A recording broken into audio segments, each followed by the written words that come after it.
ನನ್ನನ್ನು ಯುದ್ಧ ಮಾಡಲು ಸಿದ್ಧರಾಗಿರುವ ಕ್ಷತ್ರಿಯ ವೀರ ಯೋಧರನ್ನು ನನಗೊಂದು ಸಾರಿ ತೋರಿಸಿ. ನಿನ್ನಿಚ್ಛ ಪಾರ್ಥ. ಇತ್ತ ನೋಡು ಪಾರ್ಥ, ಕೌರವೇಶ್ವರ ಸೈನ್ಯವು ಪ್ರಚಂಡ ಚಂಡಮಾರುತ ಅಲೆಗಳಿಂದ ಕೂಡಿದ ಸಾಗರದಂತೆ ಕಾಣುತ್ತದೆ. ಅತ್ತ ನೋಡು ಪಾರ್ಥ, ಕೌರವೇಶ್ವರ ತನಗೆ ಪ್ರಿಯರಾದ ಕರ್ಣ ದುಶ್ಯಾಸನದ ಸೇನಾ ರಚನೆಯನ್ನು ಪರಿಶೀಲಿಸಿದನು. ಅವರ ಹಿಂದೆ ನಿಂತಿರುವನೇ ಸೌಭದ ರಾಜ ಶಕುನಿ. ಸಿಂಧು ದೇಶದ ರಾಜನಾದ ಜಯದ್ರಥನು ಸಹ ಇರುವನು. ಒಂದೇ ವಿಧದ ಚತುರಾಶ್ರದಲ್ಲಿ ಕುಳಿತುಕೊಂಡಿರುವೇ ದುರ್ಯೋಧನ 98 ಮಂದಿ ಸಹೋದರರು. ಅವರ ಸಮೂಹದಲ್ಲಿ ದುರ್ಯೋಧನನ ಮಕ್ಕಳು ಸಹ ಇರುವರು. ಅವರ ರಕ್ಷಣೆಗಾಗಿ ಧನುರ್ಧಾರಿಯಾದ ದ್ರೋಣನು ನಿಂತಿರುವನು. ದ್ರೋಣನ ಪಾರ್ಶ್ವದಲ್ಲಿ ವಲ್ಕಾಧಾರಿಯಾಗಿ ನಿಂತಿರುವವನೇ ಅಶ್ವತ್ಥಾಮ. ಅತ್ತನೋಡು ಪಾರ್ಥ, ಸ್ವರ್ಣಮಯವಾದ ಅಷ್ಟಾಶ್ವತಗಳಲ್ಲಿ ಶ್ವೇತ ವಸನಧಾರಿಯಾಗಿ ಕುಳಿತುಕೊಂಡಿರುವವನೇ ಕೌರವೇಶ್ವರನ ಸೇನಾಧಿಪತಿ. ನೆರೆಗೂರಿನಿಂದ ಕೂಡಿದ ಅವನ ಮಸ್ತಕದಲ್ಲಿ ವಜ್ರಖಚಿತವಾದ ಅಧಿಕಾರ ಮುಕಟವು ಬೆಳಗುತ್ತಿರುವುದು. ಆತನು ಭರತವಂಶದ ಕೀರ್ತಿ ಜ್ಯೋತಿ, ನಿಮ್ಮ ಪಿತಾಮಹನು. ಯುದ್ಧವನ್ನು ಪ್ರಾರಂಭಿಸುವ ಮೊದಲು ಆ ಮಹಾಮಹಿಮನಿಗೆ ಒಮ್ಮೆ ವಂದಿಸು ಪಾರ್ಥ. ಆಜ್ಞೆ ಮಾಧವ. ಭೀಷ್ಮನ್, ಕುರುಪಿತಾಮಹ, ಇದೋ ನಿಮಗೆ ವಂದಿಸುವೆನು. ಅರ್ಜುನನ ಪ್ರಣಾಮಗಳನ್ನು ಸ್ವೀಕರಿಸು. ವಾಸುದೇವ, ನನ್ನ ಜೀವನದಲ್ಲಿ ಇದೆಂತಹ ಪವಿತ್ರವಾದ ಸಮಯ. ನನ್ನ ಮನಸ್ಸಿನಲ್ಲಿ ಹೆಚ್ಚುತ್ತಿರುವ ಭಾವನೆಗಳನ್ನು ಹೇಳಬಲ್ಲೆನೆ ಅಂದರೂ ಇದೇನು ಅರ್ಜುನನ ಪತನವೋ ಅಥವಾ ಉತ್ಥಾನವೋ ದೇವ? ಏಕೆ ಮಿತ್ರ, ಏನಾಯಿತು? ವಾಸುದೇವ,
ಅಂಗ ಪ್ರತ್ಯಂಗಗಳಲ್ಲಿ ಧಾರಣ ಜ್ವಾಲೆ, ಬೇಸಿಗೆ ಬಿಸಿಲಿನ ಬೆಂದ ತಾವರಂತೆ ಮುಖವು ಬಾಡುತ್ತಿರುವುದು, ನಾಲಿಗೆಯು ಒಣಗುತ್ತಿರುವುದು, ಕಾಲುಗಳಲ್ಲಿ ನಿಲ್ಲಲು ಪ್ರಾಣವಿಲ್ಲ, ಗಾಂಡೀವಿಯು ಕೈಯಿಂದ ಕಳಚಿದೆ.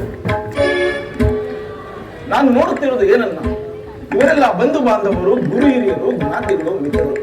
ಇವರೆಷ್ಟು ಜನರ ಧಮನಿಗಳಲ್ಲಿ ಭರತ ವಂಶದ ಪವಿತ್ರತ್ವವು ಹರಿಯುತ್ತಿರುವುದನ್ನು ಬಲ್ಲೆಯ? ರಾಜ್ಯದ ಆಸೆಗಾಗಿ ಇವರನ್ನು ವಧಿಸಲಾಗದು. 3 ಲೋಕ ಸಾರ್ವಭೌಮ ಪದವಿಗೋಸ್ಕರ ನಾನೀ ಜ್ಞಾತಿ ಓದೆಗೂ ಗುರು ಹಿಂಸೆಗೂ ಕೈ ಹಾಕಲಾರೇನು. ನನಗೆ ಯುದ್ಧವು ಬೇಡ, ರಥವನ್ನು ಹಿಂದಿರಿಸುವುದೇವ. ಅರ್ಜುನ, ಪರಮಾತ್ಮ, ಈ ವಿಷಮಾನ ಸಾರದಲ್ಲಿ ಇಂತಹ ಕಶ್ಮಲ ಭಾವವು ಹೇಗೆ ಹುಟ್ಟಿತು ಪಾರ್ಥ? ಕ್ಷತ್ರಿಯ ವೀರನಾಗಿ ಜನಿಸಿ ಅನಾರ್ಯನಾಗಿ ವರ್ತಿಸುವೆಯಾ? ತೆರೆದ ಸ್ವರ್ಗದ ಬಾಗಿಲನ್ನು ನಿರಾಕರಿಸಿ ನರಕದ ಮಾರ್ಗವನ್ನು ಹಿಡಿಯೇಕೆ? ಆದರ್ಶ ನರನಂಬ ಹೆಸರಾಗಿ ಏಡೆಯಮ್ಮನಿಂದ ನಿನ್ನನ್ನು ಸಹಿಸಲಾರೆ. ಈ ನಿನ್ನ ಮನ ದೌರ್ಬಲ್ಯವನ್ನು ತ್ಯಜಿಸಿ ಯುದ್ಧಕ್ಕೆ ಸಿದ್ಧನಾಗು ಪಾರ್ಥ. ಪರಮಾತ್ಮ,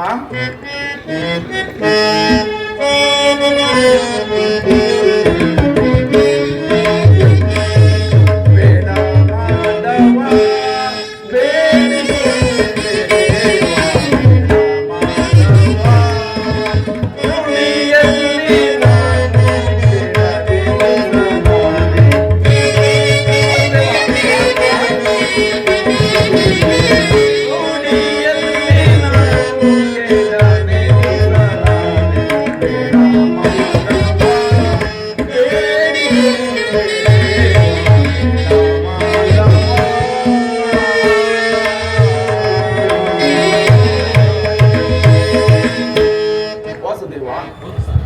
ಒಂದು ಸಾರಿ ಕುರುಸೈನ್ಯದ ಕಡೆ ದೃಷ್ಟಿಸಿ ನೋಡಿ.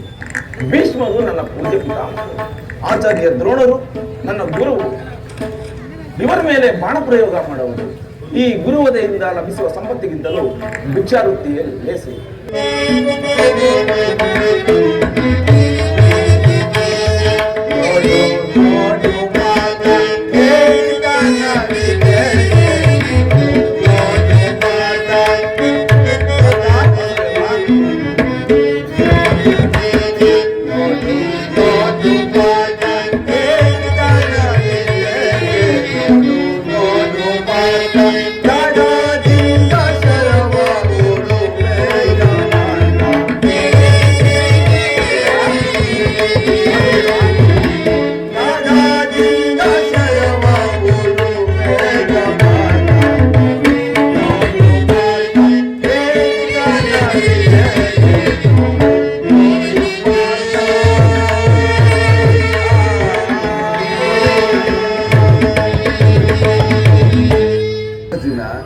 ಯಾರನ್ನು ಯಾರು ವಧಿಸುವುದು ಅರ್ಜುನ?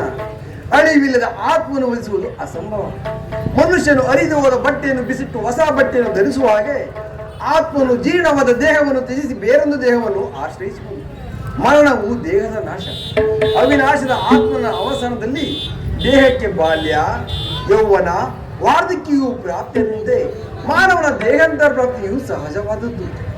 ಹುಟ್ಟಿದವನಿಗೆ ಮರಣವು, ಮೃತನಿಗೆ ಪುನರ್ಜನ್ಮ ಮೊದಲೇ ನಿಶ್ಚಯವಾಗಿರುವುದು. ಅವಶ್ಯಕವಾಗಿ ನಡೆಯುವುದಕ್ಕೆ ಮೂಢದಂತೆ ತಿಳಿಸಿ ಫಲವೇನು ಪಾರ್ಥ? ಈ ನಿನ್ನ ದೌರ್ಬಲ್ಯ ತಿಳಿಸಿ ಯುದ್ಧಕ್ಕೆ ಸಿದ್ಧನಾಗು ಪಾರ್ಥ. ವಾಸುದೇವ,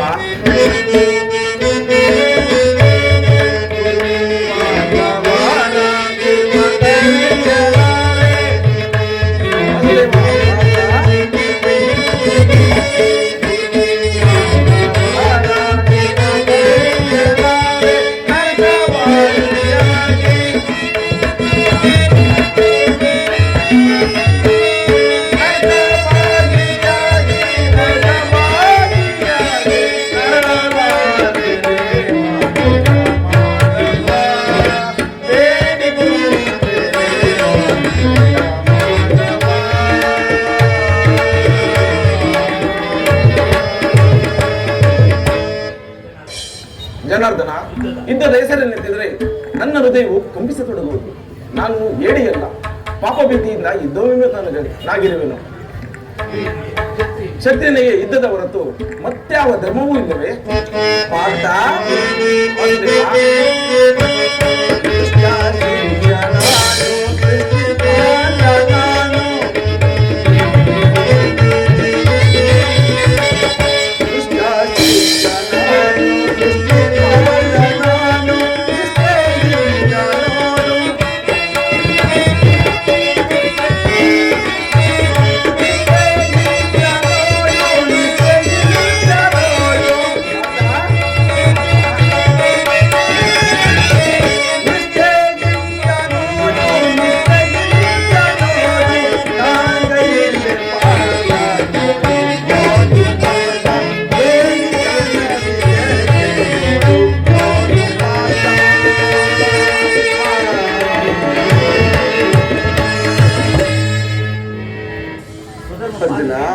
ಸ್ವಧರ್ಮ ಪಾಲನೆಯಲ್ಲಿ ಪ್ರಾಣಗಳನ್ನು ತ್ಯಜಿಸಬಹುದು, ಪರಧರ್ಮವನ್ನು ನರ್ತಕ.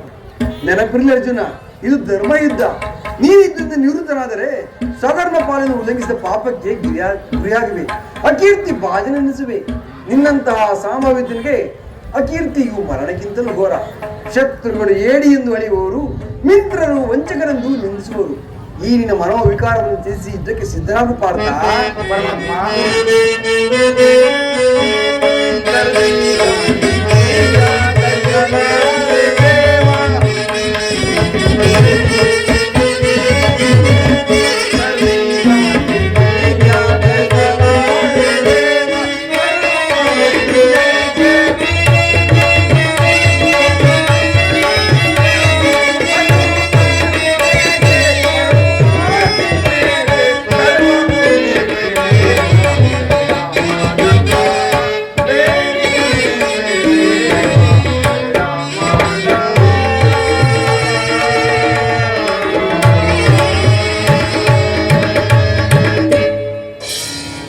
ಪರಮಾತ್ಮ, ಈ ಯುದ್ಧದಲ್ಲಿ ನನ್ನ ಕರ್ಮವೇನು? ಧರ್ಮದ ನಾಶವೋ ಅಥವಾ ಧರ್ಮದ ರಕ್ಷಣೆಯೋ? ಉಭಯ ಭ್ರಷ್ಟನಾಗದಂತೆ ನನಗೊಂದು ದಾರಿಯನ್ನು ತೋರಿಸುವ ಸುದೇವ.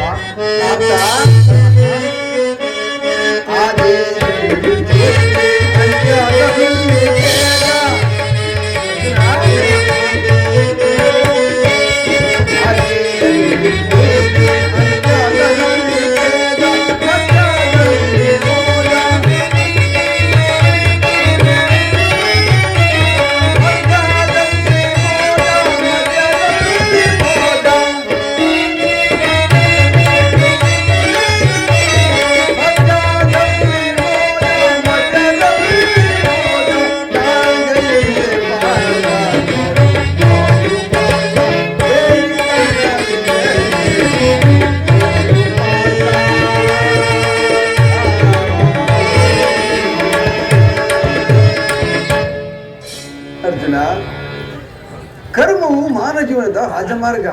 ನೀನೀಗ ಕರ್ಮ ತತ್ಪರನಾಗು. ಫಲಾಫಲಗಳನ್ನು ಅಪೇಕ್ಷಿಸದೆ ನಿರ್ದಿಷ್ಟ ಕರ್ಮವನ್ನು ಆಚರಿಸು. ಏಕೆಂದರೆ ಮಾನವನು ಕರ್ಮಕ್ಕೆ ಮಾತ್ರ ಅಧಿಕಾರಿ, ಫಲಾಫಲವು ಅವನ ಅಧೀನವಲ್ಲ. ವಸ್ತ್ರಗಳನ್ನು ಧರಿಸಿ ಈ ಕರ್ಮಯೋಗಿ ಎನಿಸಿ ಇಹಲೋಕದಲ್ಲಿ ಕೀರ್ತಿಯನ್ನು, ಪರಲೋಕದಲ್ಲಿ ಸ್ವರ್ಗವನ್ನು ಕಾಣುವೆ ಪಾರ್ಥ. ಪರಮಾತ್ಮ, ನಿನ್ನ ಈ ದಿವ್ಯ ವಾಣಿಯಿಂದ ನನ್ನ ಹೃದಯದ ಅಂಧಕಾರವು ಅರಿಯಿತು. ನನ್ನ ಹೃದಯದ ಸುಪ್ತ ಪ್ರಜ್ಞೆಯನ್ನು ಎಚ್ಚರಿಸುತ್ತಿರುವ ನೀನು ಯಾರು? ಕರ್ಮಯೋಗಿ. ಇಹಲೋಕದಲ್ಲಿ ನಿನ್ನ ನಿರ್ದಿಷ್ಟ ಕರ್ಮವೇನು? ಅರ್ಜುನ, ನಾನು ಮಾಯಾರೂಪಿ ಎನಿಸಿ ಪ್ರಾಣಿಗಳಿಗೆ ಜೀವವನ್ನು ಕೊಡುವನು. ಅಗ್ನಿಮಯನಾಗಿ ಅವಳ ಶಕ್ತಿಯನ್ನು ವೃದ್ಧಿಸುವನು. ವಾಯುವೆನಿಸಿ ಚಲಿಸುವನು. ಆಕಾಶವೆನಿಸಿ ವಿಶ್ವ ಜಗತ್ತನ್ನು ವ್ಯಾಪಿಸುವನು. ನೀರಿನಲ್ಲಿ ರಸಾತ್ಮಕನು. ಸೂರ್ಯ ಚಂದ್ರ ಕಿರಣಗಳ ಕಾಂತಿಯು ನನ್ನದು. ಮನುಷ್ಯರ ಪೌರುಷವು ನನ್ನದು. ಸಮಸ್ತ ಭೂತಗಳಿಗೆ ಅಧಿಕಾರನು. ದೇವತೆಗಳಲ್ಲಿ ಇಂದ್ರನು, ಪರ್ವತಗಳಲ್ಲಿ ಮೇರು, ರುದ್ರನಲ್ಲಿ ಶಂಕರನಾಗಿರುವುದು. ನನ್ನ ವಿಭೂತಿಗಳು ಅಗಣ್ಯ, ಅಬೋಧ. ಅದರಲ್ಲೊಂದು ಅಲ್ಪಾಂಶದಿಂದ ಜಗತ್ತಿನ ಸೃಷ್ಟಿ ಸ್ಥಿತಿ ಪ್ರಳಯಗಳು ನಡೆಯುವ ಪಾರ್ಥ. ಪರಮಾತ್ಮ, ನಿನ್ನ ಈ ನುಡಿಗಳಿಂದ ನನ್ನ ಮೋಹವು ನಾಶವಾಯಿತು, ಹೃದಯದ ಅಂಧಕಾರವು ಅರಿಯಿತು. ಯೋಗೀಶ್ವರನೇ, ನಿನ್ನ ವಿಶ್ವರೂಪವನ್ನು ತೋರಿಸಿ ನನ್ನನ್ನು ಕೃಪಾರ್ಥನನ್ನಾಗಿ ತಥಾಸ್ತು ಪಾರ್ಥ.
ಕಣ್ಣುಗಳಿಂದ ನೋಡಲಾಗದು ಎಂತಹ ಭಯಾನಕ ರೂಪವಿದೆ.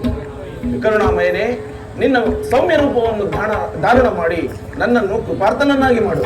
ದಯವಿಟ್ಟು ಪ್ರಾಣಸಕ, ಗದಾ ಚಕ್ರ ಶೋಭಿತವಾದ ಈ ನನ್ನ ಸೌಮ್ಯ ಮೂರ್ತಿಯ ದರ್ಶನ ಮಾಡು.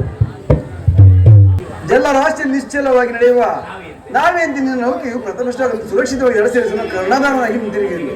ತೆಗೆದಿಟ್ಟು 100 ಬಾಣಗಳನ್ನು ಒಳಗಿಸು ಕೌರವರ ಸಂಹಾರ ಮಾಡಲು ಯಾರಿಂದಲೂ ಸಾಧ್ಯವಿಲ್ಲ.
ರಂಗನಾಥ ಸ್ವಾಮಿ ಪಾದಾರವೇ ಗತಿ ಗೋವಿಂದ. ಹರ ನಮಸ್ ಪಾರ್ವತಿ ಪತಯೇ हनुमान की, विनायक की, श्री राम की.